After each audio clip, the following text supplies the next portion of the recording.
Hi there, welcome back. Having learned about the concepts around electric field in a parallel plate capacitor in the previous video, we will now take a numerical example of electric field between the plates of a capacitor. First, we will see the charge separation that is needed between the plates in order to create a certain electric field between them.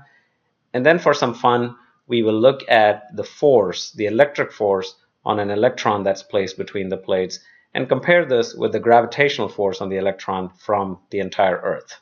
You may be surprised as to which one is stronger. So here's the specific example we're going to look at today. It says that a parallel plate capacitor is made of square plates with 4 centimeter sides. So it's given us the dimensions of the plates. And it also tells us that the top plate has a positive charge and the bottom plate a corresponding negative charge. So the plus Q and minus Q orientation is given. And it also tells us that the distance between the plates is 2 millimeters. So we're given that as well. And it's asking us what the charge separation between the plates is. What is the value of this Q in order to create an electric field strength of 1,000,000 Newton per Coulomb between the plates. You'll recall that 1,000,000 Newton per Coulomb is a pretty strong electric field. That's the field that's required to create a spark in the air. So when you reach for a door handle in the winter and sometimes get a shock, that's the order of magnitude of electric field we are talking about here. As in all physics problems, the first step is to draw a picture. So let's go ahead and do that and translate the information in words to a single picture. So I've got a top plate and a bottom plate. It tells us that the top plate is positively charged. So the top plate has a charge of plus Q. And the bottom plate is correspondingly negatively charged, so it's got a charge of minus Q, the same Q value. We're also given the dimensions of the plates. These are square plates, so the area of these plates is 4 centimeters by 4 centimeters. And the distance between the plates is also given to us as 2 millimeters. As is typical, the dimensions of the plates are a lot bigger than the distance between the plates. Further, the electric field between the plates is given to us. You'll recall that it's uniform, so it's the same field everywhere. So if I take the electric field at a given point over here, it would point from the positive plate to the negative plate. So the electric field would point in that direction. And that's given to us as 1,000,000 Newton per Coulomb. So 1.0 times 10 to the 6 Newton per Coulomb. Okay, so we have done a pretty good job here of capturing all of the relevant information from the question into a single picture.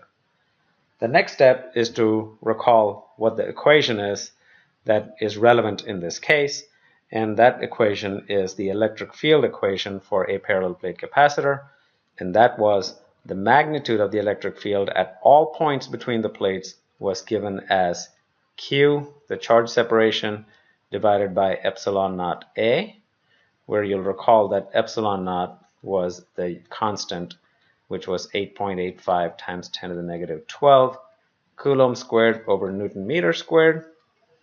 A is the area of the plate and Q is the charge separation.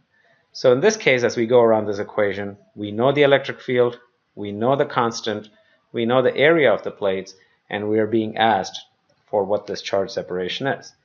And by the way, you will see that even though the distance between the plates was given to us as 2 millimeters, we don't even need that in this case. Recall that the electric field between the plates of a capacitor does not depend on the distance between the plates. So the rest of the process is pretty easy. Now I'm ready to put in the numbers. So let's do that. 1.0 times 10 to the 6 Newton per Coulomb. I'm going to leave the units out of this equation. Equals Q, our unknown, divided by this constant 8.85 times 10 to the negative 12 Newton meter squared per Coulomb squared. And in order for the meter squared in this unit to cancel with the meter squared in the area, I've got to convert my sides from centimeters to meters. So that would become 4.0 times 10 to the negative 2 meters times the same value for the area of the square. So I'm just going to go ahead and square this over here. It's the same thing. Okay, the rest is just simple algebra, rearrangement, and using your calculator. And I'll let you figure out that Q turns out to be 1.416 times 10 to the negative 8 Coulomb. Now I have too many significant digits here. All of my inputs had 2 significant digits, so I really only want 1.4. I can drop the remaining. And the other thing I may want to do is specify it in our customary units of microcoulombs or nanocoulombs. So I can write this as 14 times 10 to the negative 9 coulomb. All I've done is multiplied this part by 10 to go from 1.4 to 14. And because I multiplied this part by 10, I got to divide this part by 10. So if I divide 10 to the negative 8 by 10, I get 10 to the negative 9, which gives me an answer of 14 nanocoulombs. So I've answered the question that was asked. The charge separation would be a plus 14 nanocoulomb charge on the top plate and a minus 14 nanocoulomb charge on the bottom plate.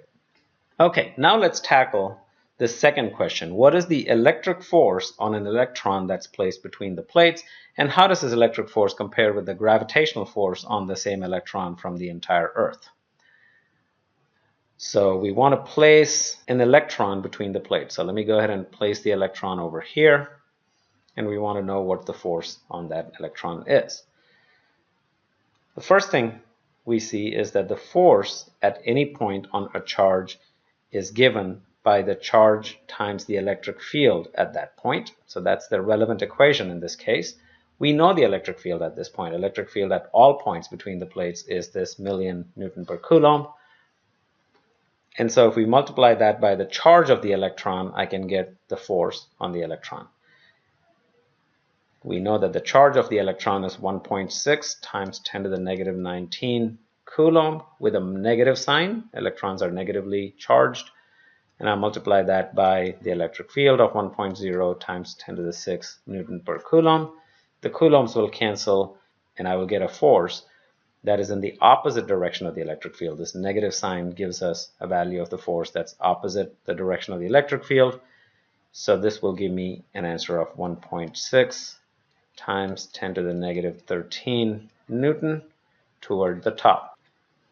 I've converted that sign into a direction in this case. So because the electric field was pointing down, a negative of that would be pointing up.